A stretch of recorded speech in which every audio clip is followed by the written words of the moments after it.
Snehan sir சொல்லும்போது சொன்னார், சின்ன படம் சின்ன படம் அப்படின்னா. சின்ன படம் பெரிய படம் அப்படின்னு தீர்மானிக்கிறதெல்லாம் மக்கள், மீடியா தான்.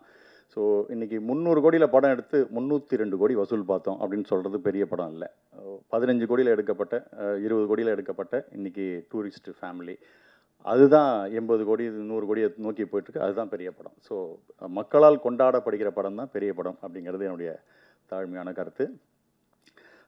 சில நேரம் ஒரு நடிகனுக்கு ஒரு நல்ல படம், நல்ல ரோல், நல்ல குழு, நல்ல ஒரு மேக்கிங்கோட, நல்ல பேமெண்ட்டோட அப்படின்ற ஒரு அத்தனை அம்சமும் கிடைக்கிற மாதிரியான ஒரு விஷயம் சில நேரத்தில் தான் கிடைக்கும். அந்த விதத்தில் எனக்கு இந்த படம் அப்படி ஒரு படம் நான் சொல்லுவேன். முழுசாக எல்லாமே இந்த படத்தில் கிடச்சிது அப்படின்னு நான் சொல்லுவேன். அந்த அளவுக்கு திருப்தி.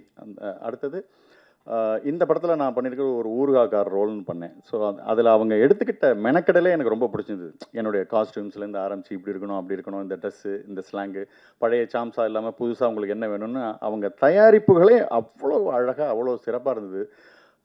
அந்த விதத்தில் எனக்கு ரொம்ப சந்தோஷம். ஒரு டிஃப்ரெண்ட்டான ஒரு ரோல், நல்ல ஒரு ஃபீல் குட் ஃபிலிமில் ஒரு நல்ல நோட்டபுளான ஒரு ரோல் பண்ணியிருக்கேன் அப்படிங்கிறது எனக்கு ரொம்ப ரொம்ப சந்தோஷமாக இருந்தது.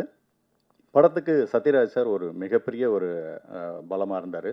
அவரை உள்ளே கொண்டு வரத்துக்கு நாங்கள் நடித்த சீன்லாம் போட்டு காமிச்சு தான் சார் சத்யராஜ் சார் நான் நடித்ததெல்லாம் பார்த்து சத்யராஜ் உள்ளே வந்திருக்காருன்னா பார்த்துங்க, படம் நல்லா இருக்கும் போல இருக்கு அப்படின்னு நினச்சி வந்திருக்காரு. அதுதான் எனக்கு இன்னும் ஆச்சரியமாக இருக்குது. அதுக்கப்புறம் படத்துக்கு வைகை புயல் வடிவேல் சார் பாடினது, இதெல்லாம் ரொம்ப ஆச்சரியமான ஒரு விஷயம். வைகை புயல் வடிவேல் சார் வந்ததுக்கெலாம் காரணம் கார்த்திகேயன் சாரே சொல்லியிருக்காரு, இந்த படத்துடைய இபி மோனிகா மேடம் தான் அவங்க. ஸோ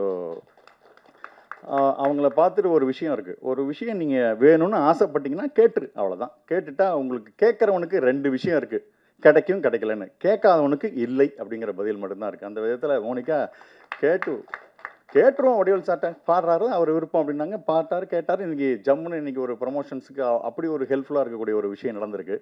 ஸோ இந்த டீம் எவ்வளோ டீசெண்டான டீம் அப்படின்னாக்கா, ஜென்ரலாக ஒரு படம் ஆரம்பிக்கும் போதே, சார் இது லோ பட்ஜெட் ஃபிலிம் சார், என்னுடைய பேமெண்ட்டு சப்போஸ் ஃபார் எக்ஸாம்பிள் நான் 1 lakh அப்படின்னு சொல்லி வச்சுங்களேன், இது ரொம்ப லோ பட்ஜெட் சார், சரி நீங்கள் எவ்வளோ சொல்கிறீங்க, ஒரு 15,000 ரூபாய்க்கு பண்ண முடியுமா அப்படின்னு பாதாளத்துலேருந்து அவங்கள திருப்பி தூக்கிட்டு வரா மாதிரி ஆகிடும்.